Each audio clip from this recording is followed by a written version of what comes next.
I'm super excited and delighted to announce our new VIP parent program. For just $5 a month, you get access to exclusive and original Love Plus printables, informational handouts, and more. It's the best way to support the show and put your learning here every week into action with practical, step-by-step guides and reminders you can hang on your fridge. Now that's my favorite part. Visit patreon.com/unmutedlove. Let me spell that. patreon.com/unmutedlove. Join now and become a VIP parent today. You will get instant access to your very own therapeutic parenting vault of ideas. I think you will love this addition to the show. Thank you so much for being such a loyal listener. Welcome everyone to Unmuted Love. I'm C. Eshelman, your host and your intrepid traveler. I am here today in a very excited state. So I'm upregulated because I have a guest speaker today who's Layne Burkette. She is just fabulous in something that I know every single one of you listeners really needs, which is not to be told to regulate and be a co-regulator for your children, which is what I'm always doing, how to actually do it. And so this is like the best thing ever. I feel like I just had a slice of cake for breakfast. That's what I mean. I haven't even done the podcast yet. Okay, so there you are. I know I'm eating cake. Let's just say that because that's like my best day is when I'm eating cake. So welcome, Layne. Thank you for being here. Oh, thank you so much, C. I'm looking forward to it. And I appreciate all of your work. So I'm looking forward to this. Oh, well, thank you. And I just, full disclosure, I listened to a podcast that Layne did, you all, for someone else. I'll just plug her here. It's Marianne Hickman on the Marianne Hickman show. And it has nothing to do with this topic exactly, but her topic was so awesome. I'm like, oh, I have to have her here for sure. So anyway, I listened to that podcast and I was just captivated by how embodied you are, how you really get it. Let me say a little bit about who you are and how you are. You are a licensed professional counselor. I'm actually reading this, you guys, because I don't want to make sure I get it right. And I only have part of it. So she's going to fill in the part I don't have. That's because my printer just didn't print the whole thing. So she is a yoga and somatic skills teacher. She's an author. Those of you who listened to the conference on Imperfectly Perfect Families, she has a chapter in that book. So we've been plugging that book for the last few weeks because we've had speakers on here from there. And so Layne is one of those presenters there. So anyway, she has some more to her bio that I don't have. So she's going to fill you in from here. So Layne, take it away. Thank you so much. Yeah, so you got it. I am a professional counselor and I also am a yoga and meditation teacher. I'm an author. I do speaking engagements as well, a lot of trainings, and I work with people of all ages. So I work with adults, I work with kids, families, couples, I work with students and educators, and I also work with busy professionals. So I help people to reconnect with themselves through these practical embodied somatic tools for healing and balance. And I do it through a combination of counseling, which is my background, with the breath work, with gentle movement and mindfulness. So it's all about regulating the nervous system and restoring emotional balance and just creating that cultivated, like grounded, compassionate presence. And that just ripples out to everyone, which I love that term because when I'm grounded, everyone else around me can feel that. So, and I'm a mother of 4 as well. So I have 4 kids under the age of 13. Oh, I don't know how you do all of that with 4 kids under 13. I'm serious. Awesome. I get involved as much as I can with their stuff. I like to coach different things with them. My husband and I do, and we like to be involved in the community too. So yeah, that's great. I love your energy and I love this embodied.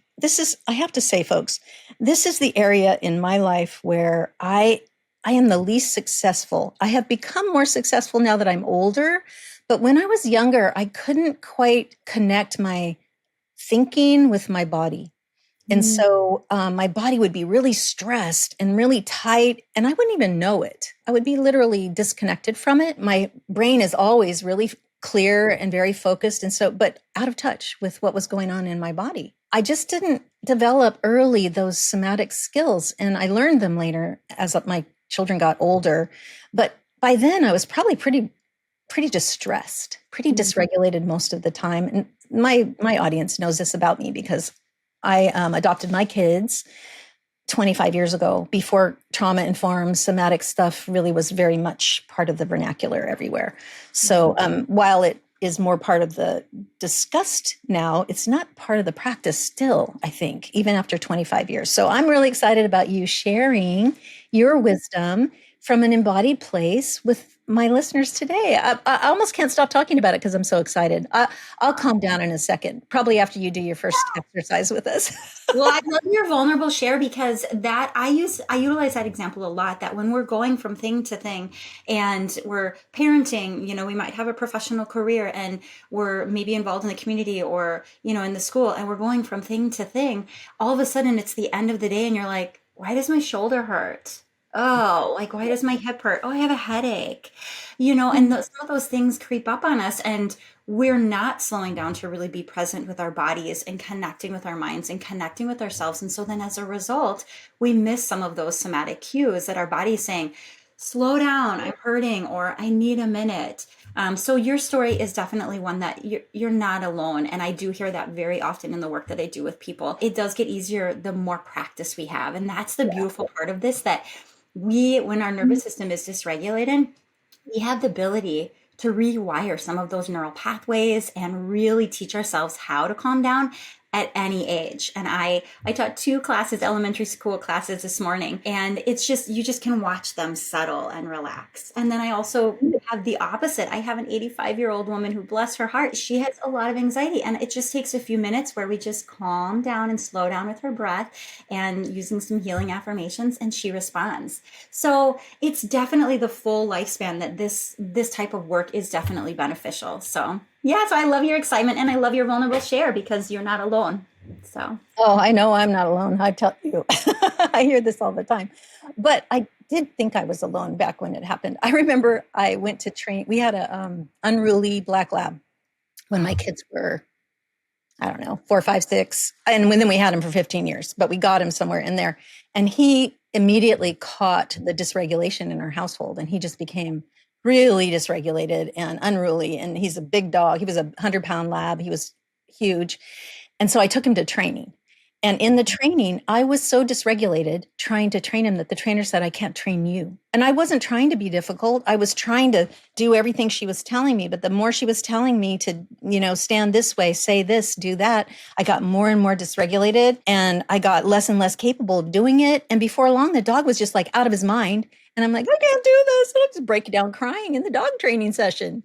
yeah, and that's what happens because, so what happened was your sympathetic nervous system got activated and then you went into fight, flight, or freeze. So that's a trauma response. You got activated and then, and for you, that was like, I can't do this. And then I don't know what the end result was, if you, left or you kind of crumbled or kind of what happened, but that is a normal response to that level of overstimulation. And that's what happens, unfortunately, to a lot of parents and to kids. I have this family connection little mini bundle actually that I'm just launching next week. And it specifically talks about this. So when we get overstimulated in the mornings, I think about how many mornings did you have struggles where everyone's trying to get out the door, you need your shoes tied, oh, grab your lunch, oh, this assignment, and the chaos just keeps rising.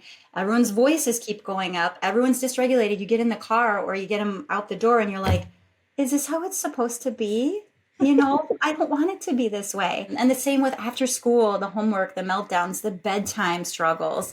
I can easily remember, and they still happen for me today, some struggles there. And so I think that this mini bundle it's that pain, really gets to that pain point of providing some of these skills at those various times with an easy plug and play. This is what you can do. And it's this breathe, move, heal that I love to incorporate to really calm the nervous system and activate that parasympathetic nervous system, which is our rest and digest, and really bring everything back online in like a calm way. So we're responding authentically and we're parenting authentically. So, yeah. Well, thanks for talking about that bundle. And I'm pretty sure my listeners are going to be interested in that because while I talk about it all the time and give lots of examples, I really think that you've got something for them that they can really use. So I hope they look into that. And you all will be able to find this in the show notes. So don't worry, you don't have to take notes right now. I am wondering though, do you think it's really possible to be calm in the mornings, and calm at bedtime, and calm when they come home to school spitting in your face, stuff like that? Like, is that realistic? Like, is calm actually the goal, or is it to be in the, riding the wave a little bit? I don't Yeah. know. I mean, I always say what I think, but what do you think? Oh, sure. Yeah. I think the goal is to develop safety within your body in that safe container of the body so that Mm, you have presence and you have this safe container to have whatever emotional experience is coming for you. And so that includes all of the discomfort. That includes those waves. That includes the times where I'm frustrated, it's chaos in my house because I'm not always calm. I do have moments where, I'm feeling frustrated or I'm upset or there's conflict. But as a result, my container, I've created this safe container for my body and my nervous system so that I can easily bring my hand to my heart. I can take a deep breath and then I can settle my nervous system so that I respond in a way that is aligned with my value system and how mhm, I'd like to be. That's not necessarily a calm. So I love that you're pointing that out. It's mm. more of a safe place and a container for me to have my emotional experience in a safe way. Because a lot of people were originally parented in a way that there wasn't this safety in you can be mad, you can be happy, you can be scared. There wasn't this open door to experience all those emotions. And some parents, we may not know how to necessarily hold those emotions and have that open concept. So I agree with you. I don't think calm is necessarily the goal. I think that's a lovely benefit, but I think having the openness and the presence to experience all of our emotions is the ultimate goal. What's interesting for me is I always say that repetition creates new neural pathways, right? I always say that.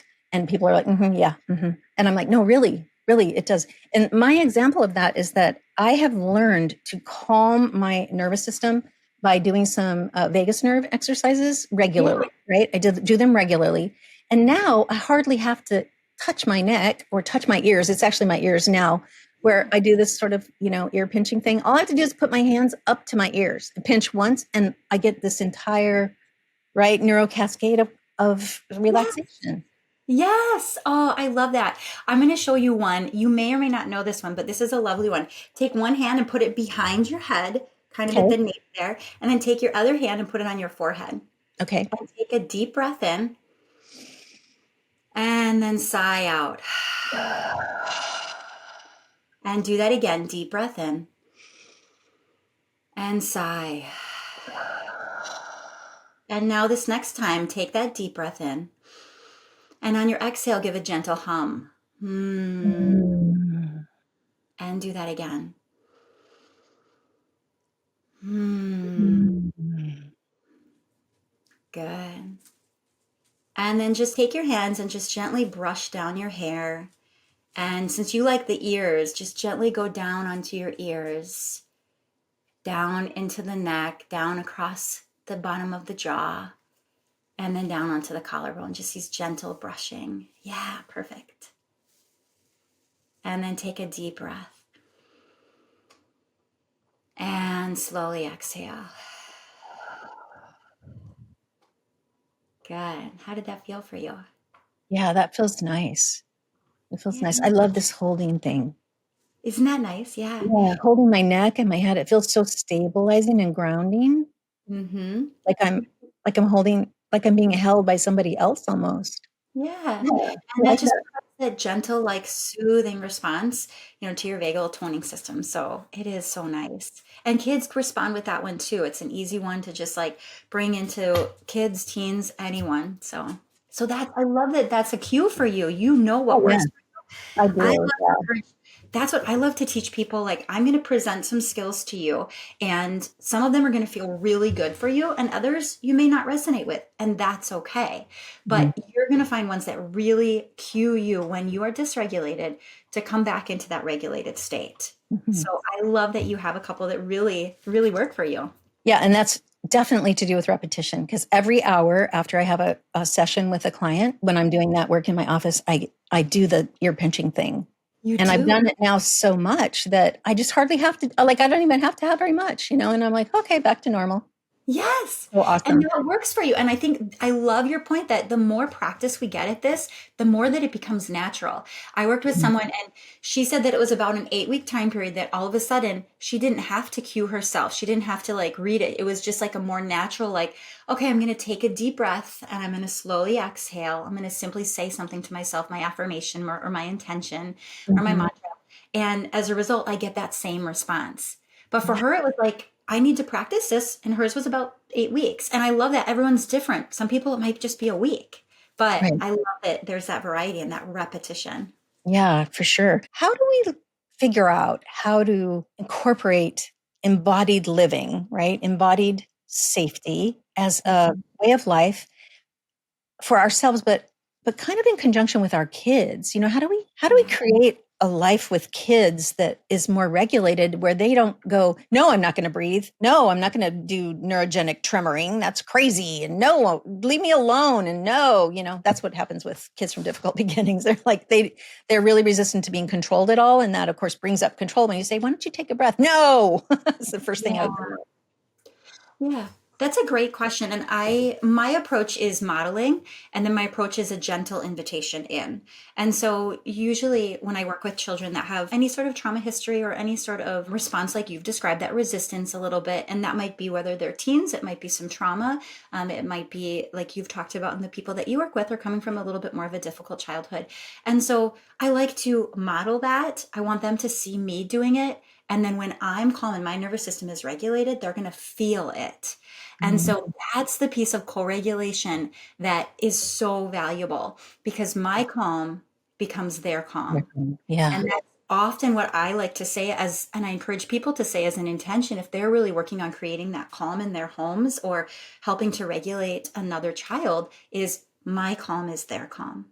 And that simple cue reminds me, when I'm calm, they're going to feel it, because that's how co-regulation and mirror neurons work. So when Right. I'm calm and I'm taking this slow, deep breath and a child is witnessing it, they're going to sense that. They're going to feel it from me. And then they might be more aligned to say, their mirror neurons are going to say, that looks like it feels nice. She looks calm. She Mhm. looks at peace. She's regulated. I Mhm. really want that too. And even if intellectually they don't want it and they're fighting that resistance a little bit, their body is going to really see that and feel it. And then as a result, they're going to engage in that behavior and they're going to engage in that skill. And it might even just happen without them, because of mirror neurons, right? That Yes. if you just regulate yourself in front of them, their intersubjective communication between their brains, right, is just going to happen anyway without them, without their prefrontal cortex knowledge. Yes, exactly. And a lot of times, like somatic skills, they're these body based tools. And so a lot of people are in their head. They're very Yeah. cognitive based. We're in this like thinking, planning, reacting, Mhm. and then when stress builds, we forget that our bodies are actually carrying that story. Our Mhm. bodies are carrying that response. And so then somatic skills help us notice and like gently shift into like what's beneath the surface there.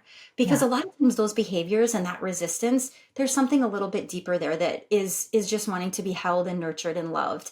And Mhm. we all know that on a cognitive level, but to actually lead and feel it is much, much more of a beautiful process. And so that might be a breath. It might be releasing some muscle tension. It might be laying down and putting our legs up the wall together. Mhm. Mhm.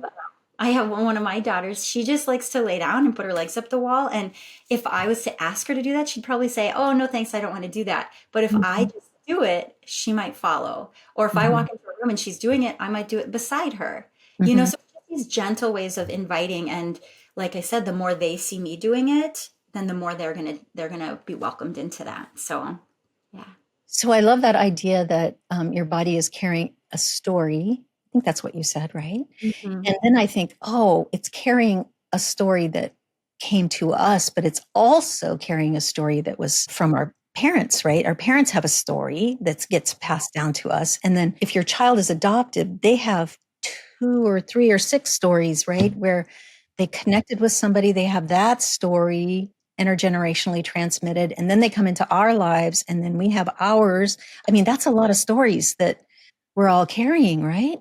Yeah, it's just layers upon layers. And I think that parenting children with trauma or challenging histories, it can bring out the most beautiful parts of us and also this most tender and challenged ones, because it may activate some of our triggers, some of our own trauma, some of our intergenerational trauma, those layers, and old narratives and old stories that are coming up. And what I've seen over and over again is that the child's nervous system and the parent's nervous system, they're in this constant dance together. And Mhm. so if I'm activated, they're activated. If they're activated, I raise up. And so instead, I want to be that really calm response, Because when a child is in a trauma response, maybe they're melting down, maybe they're withdrawing, maybe they're like pushing away that resistance that you mentioned before. And then the parent's body or the counselor's body is going to react too. So that heart rate might increase for people. The breath maybe shortens, like the shoulders tense up. Like, your cue is probably when you're dysregulated, like you said. Like, I know my cues. And so sometimes then emotions and old narratives rise up, and there may be an awareness of those and there may not be an awareness of those. So without realizing it, we're suddenly co-escalating instead of co-regulating, which that just leads to it. So that can be so tiring for parents that are really trying hard to really connect with their kids, but these behaviors come up and that dance just keeps happening. Yeah. Yeah, it becomes an ingrained pattern then. It's like a negative pattern that just repeats, right? Yeah. And that's a neural pathway that's being created. Totally. And it from the get-go, right? Often even when they were just very small children. Yes. Yeah. Yeah. So, okay. I want to see if you can, off the top of your head, talk about ventral vagal and dorsal vagal and what all that has to do with anything. Because it gets talked about and people are like, what are you talking about? And how does that really relate to me? Maybe you talk about it from a place of parasympathetic or sympathetic nervous system. I don't know. How do you perceive of that? Yeah, sure. So the vagus nerve is this key part of the parasympathetic nervous system, which is responsible for your rest and digest. And there's two branches. There's the dorsal vagal and then there's the ventral vagal. And so the dorsal vagal is responsible for that immobilization, like that shutdown. And so that's like that perceived threat or danger. And so that might be decreased blood pressure, that reduced digestion, like numbness. That's where we see some of those responses. Whereas the ventral vagal nerve is more responsible for like that social engagement, that connection, that safety, and that feeling of belonging. And so that's, the relaxed heart rate, the lowered blood pressure, the calmness, the contentment, that social interaction in a healthy way. So ideally, we want to be activating that ventral vagal system, and we want to have a little bit less of that dorsal vagal. And when we're in trauma response, that dorsal vagal is kicked in. The somatic skills that I like to focus on and teach, that's what the goal is. It's to really activate the ventral and calm things in a way that feels healthy and connected for that person. And again, every person's different. So your constitution might say, when I get triggered and I'm going into that fight, flight, or freeze, I need blank. I need a breath, or I need, touching my ears, or I need a little bit of some movement.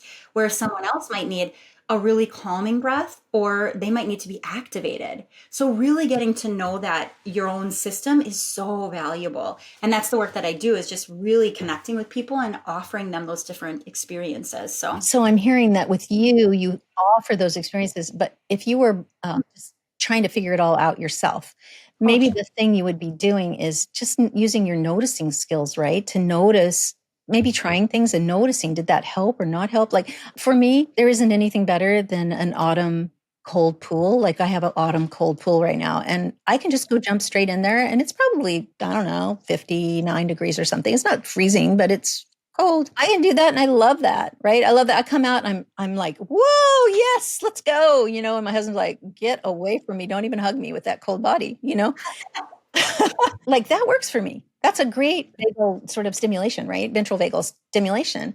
And I like it, and it really works for me. And I wouldn't like to do something real down regulating because I can't tolerate that, like I don't like that sort of calm feeling because it feels like I need to take a nap then.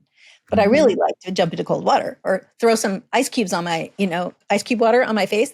I love that. Yes. Like, put me in a freezer for a little while. I'm good. Yeah. So what you've done, what you've described is the process of, you have slowed things down for yourself. And like you said, it's a process of noticing and naming. When that's happening for you, when you're dysregulated, you're noticing, okay, I'm noticing, what do you notice in your body, for example, when you are dysregulated? Well, I'm wearing my shoulders for earrings. Yes. I can be a little sharp, a little short-tempered. I'm tight and running around, sort of a little bit like Scrooge or something without realizing it, Yes, good. So you have slowed down enough to notice these are the things that are happening to me physically, mentally, emotionally. So that mind-body connection and heart is so important. So you've slowed it down. You've named those things. And then you've decided, I want to shift this somehow. I want to do something about it. So you've tried a couple different things. You've tried slowing down. You've tried, some things do work for you with like the vagal system.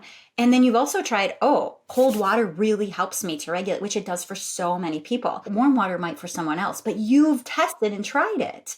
And so Yeah. now you have this beautiful list of when I'm feeling this way, I can do this, this, and this. And Right. so that's beautiful. And so that's what I encourage people to do.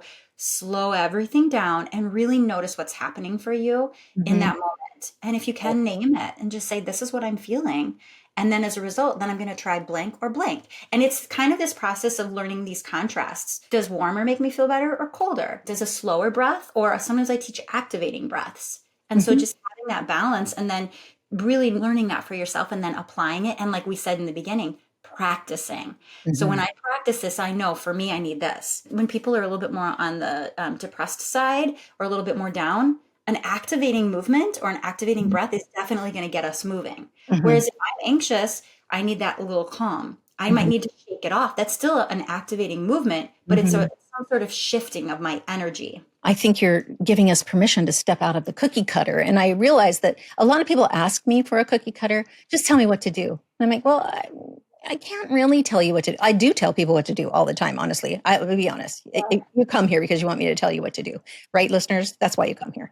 But the truth is, all the things I say don't always fit. And so, you have to take what you need and leave the rest, is kind of what we say. But this is permission to practice and try and experiment and then make your own rules for yourself. And they might shift over time and in different situations. So one thing that might be calming today in this situation might be upregulating another day in another situation, or just not helpful. And so just kind of realizing that you have to create your own recipe for regulation. It's not something that Layne can give you or that I can really give you.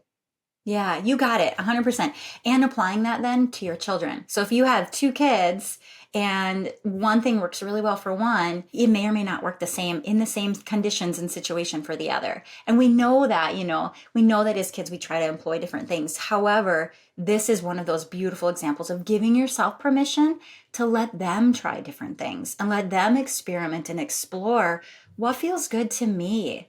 When I come home and it's really chaotic and I have this homework to do and I'm hungry and I'm overstimulated, maybe for one kid, they just need to sit and read a book and connect with you. Maybe for another kid, they need to go out and release some of that energy in a different way, being more active or doing something. I love that you said giving permission, because it's giving ourselves permission to be human and to Yeah. have a human experience. And we deserve that. And we deserve that full container of emotional, physical, mental experiences. And we get to hold them with safety. And Mm-hmm. that's our role as parents, is we just hold this and we nurture them and we provide this safe container for them. So that's one of the things that goes missing sometimes when you have trauma kids, is that you're not holding sort of uniqueness for them in a way. Sometimes you see them as unique for sure. But in terms of the interventions, you're like, breathe. You need to breathe, or you need to go to your room, or you need to do this, without saying, I wonder if that's actually helping you. What might help you? Let's Yeah. try some things. Or what do you think? Or what do you do when you're not with me and you get upset? How do you calm yourself down? Like being little more curious and developing with them a way of noticing themselves, right? So yeah, I like that idea. And of course I think about this in other ways, but somatically it's so hard for me to remember that it's the same for your soma. Yes, yes. And I think, and I'm happy to lead us in just a gentle, like, awareness of the body, just so that everyone can feel it. And then I'll give you some examples of try this versus try this, and then decide which feels better for you. Would you like to do that? I think I would, but I want to make sure I get my safety Oh, sure. Go container ahead. answered. No, I just wanted you to leave time for my safety container, how to make Oh, that. yeah. We can talk about that too. Okay, let's do this one the first. So make sure that you're just seated and feel your feet on the ground beneath you. Neat. And then just sit up nice and straight and relax the arms down. You can rest your hands on your legs. And if you feel comfortable, you can soften the eyes. If not, just keep your eyes open and take a deep breath in through the nose. And exhale. Just arrive in this moment and notice where you're touching the ground. Notice your feet on the ground. Notice your seat if you're anchored here. And just notice how you feel in this moment. Feel free to just say, I feel a little dysregulated, or I'm feeling gently worried. I'm feeling like I'm rushing. I'm feeling like I'm here in this moment. Whatever comes to you, just know that it's okay. And just be present with that. And take a nice deep breath in and out. Good. Now, on your next breath, we're going to slowly lift up our shoulders, reach them up towards our ears, and then slowly exhale and let them melt down. And just notice how that gentle movement feels. And again, inhale, slowly float them up. And then exhale, slowly melt them down. Good. Now, on your next breath, inhale, lift them up again. And now this time, exhale and drop them harder, heavier. Ha. Good. Inhale up. Same thing. Exhale heavy. Ha. Now just pause and notice we did two types, that nice and slow melting versus that drop. And I want you to notice which one felt the best to you today. And then go ahead and do that one again. Good. And do it one more time. Good. So that was just a gentle example of noticing which one felt best. We'll do it now with our feet and our legs. So inhale, gently lift up the heels off the ground, and then exhale, lower them down nice and slow. Inhale again, lift up, and lower them down, feeling connected with the earth. Inhale now, and now exhale, drop them down with a bit of a thud. Good. Try that again. Inhale up, drop with a thud. Good. And pause and notice which one felt best to me in this moment. And then go ahead and do that one again. And notice there's no right or wrong. You just explored these two varying experiences.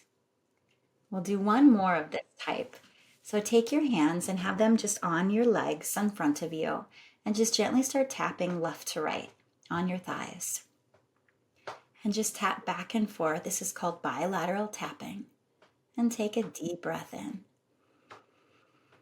and out. And as you breathe, I just want you to say to yourself, my calm helps my child feel calm. My calm. Breathe that in. My child feel calm. Good. And just breathe that in as you tap left to right. And just notice how that phrase feels in your body as you tap left to right. My calm helps my child feel calm.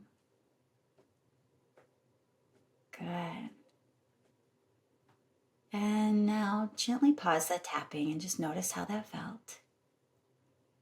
And now we're going to bring our hands up by our chest and just gently cross them over. You can either put them on your shoulders or you can put them closer on your collarbone.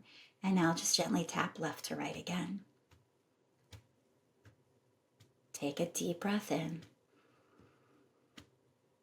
and out.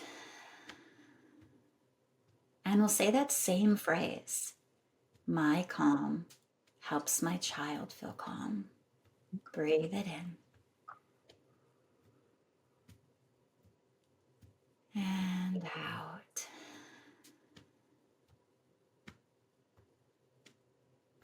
Good. And then just gently pause that tapping and notice which one resonated with me today. The tapping on my legs, the tapping on my chest. And the way you'll know is you'll feel a little bit of a pull to return to that location and tap a little bit more. So give yourself permission to move your hands to that place and go ahead and tap. Taking that nice deep breath and gently repeating, my calm helps my child feel calm. Good. And then pause and take another nice deep breath. And out. And just notice how you feel. You gave yourself permission to explore 3 different ways, 3 different skills, and you got to choose which one felt the best to you. And there's no right or wrong. No one's telling you what to do. So what did you notice for you? Yeah, I noticed I like to drop my shoulders hard, but I like to lower my feet slowly. Mm. I didn't like to tap on the top of my thighs, but on the sides of my knees, I could really experience that, right? But I like this one the best because I think I like being hugged. Oh, This sure. feels like a hug I can give myself. That I think I've experienced that a lot, where these havening things where you touch your shoulders, and Yeah. it always works for me. Oh, good. Yeah, another one then. So what I would recommend for you is, holding yourself kind of like almost like a cradle and then just let yourself sway side to side. Oh yeah. Yeah, and then just take those slow, deep breaths in and out. And you might say an intention or phrase. Again, we use that example of my calm is my child's calm, but you could say any phrase that was nurturing for you. Mhm. Good. So that's an Love this. example. Yeah, I as can you do that now. say that, yeah, Yeah. that one. And so those are all fun. All of those that I taught you just now, those are great to do standing as well. If you like Mhm. those heel drops with a little bit more, Mhm. you like that standing, for example. But so that's you did great. You discerned this is what I like. This is Mhm. doesn't feel as well to me today, and then you gave yourself permission to enjoy it and to benefit from it. And Yeah. that's you just listen to your body because Mhm. I didn't say see, you need to do this. You listened to your body and then you trusted your body's response. Mhm. How beautiful is that? Yeah, no, that's great. It's a great experience, right? Thank you for taking me into the experience of it. So I'm not just watching you do it. Yeah, Yeah. absolutely. Of course. Okay, I don't want to run out of time without first asking about how do you create a safe container for your body when your child is losing their mind and you're there. Maybe there's been violence, maybe there's been a lot of spitting at you or hitting or saying like horrible things to you. How do you find that?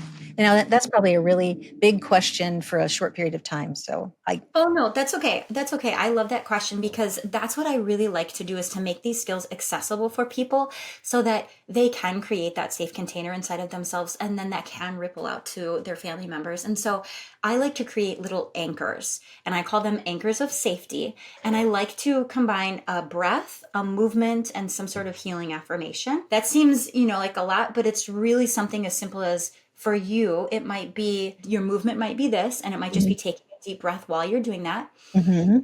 Simply saying an affirmation or intention about calming yourself. Like, I am calm in this moment, or I am safe in this moment. I Yeah. love to use the word safe unless it's a triggering word for people, because some people are triggered by the word safety. And so I definitely want to respect that and find a word that's convenient for them and the Yeah. soothing for them. Or another one for you, it might be bringing your hands here, taking a deep Mhm. breath, Oh, yeah. swaying, and then repeating again a word or So a gonna calm do that. phrase. I'm so doing this, adding this one to my routine. Oh, perfect. I love that.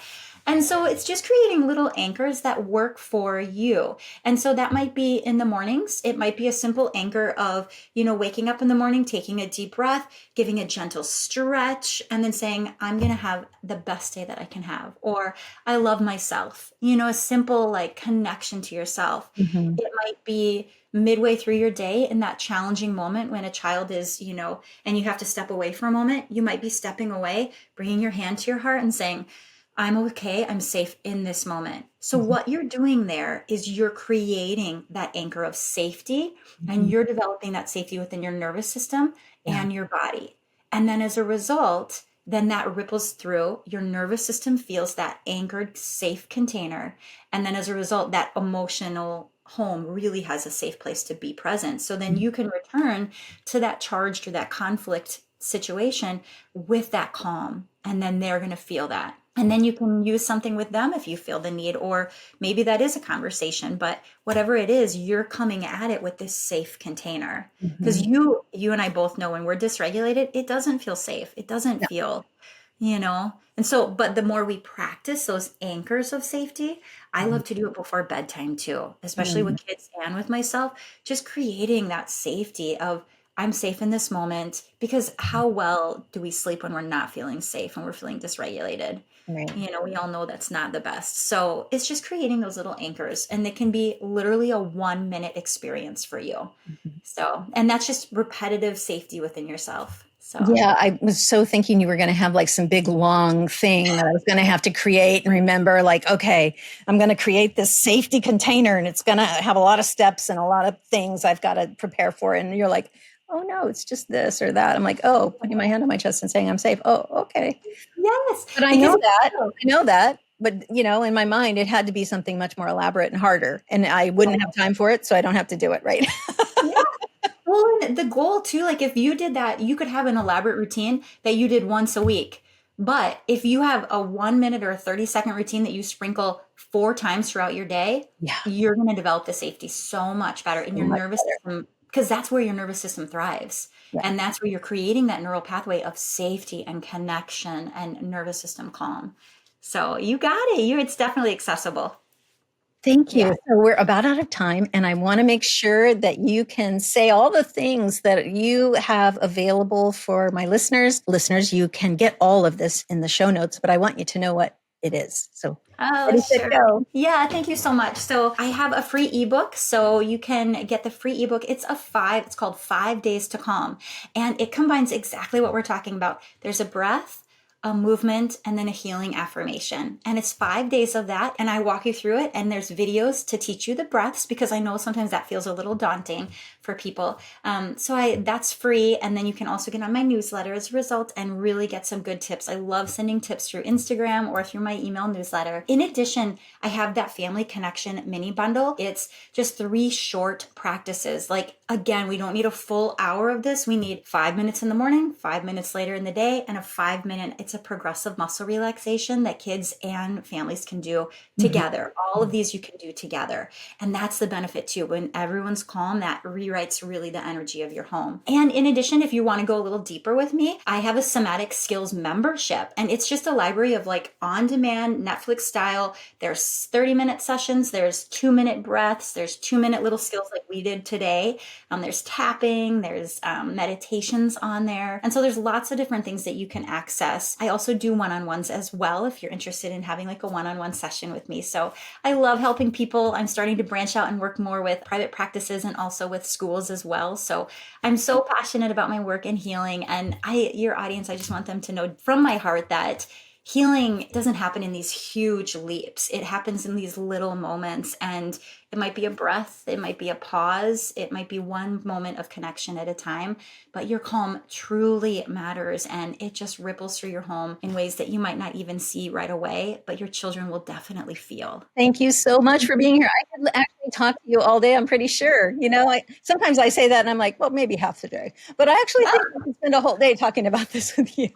Yes, definitely. Well, I appreciate you so much. Thank you so much. Thank you. So everyone, you've been listening to Unmuted Love with Layne Burkette and C. Eshelman, your intrepid host. So I'll see you next episode. And remember, your love matters when more than love is required.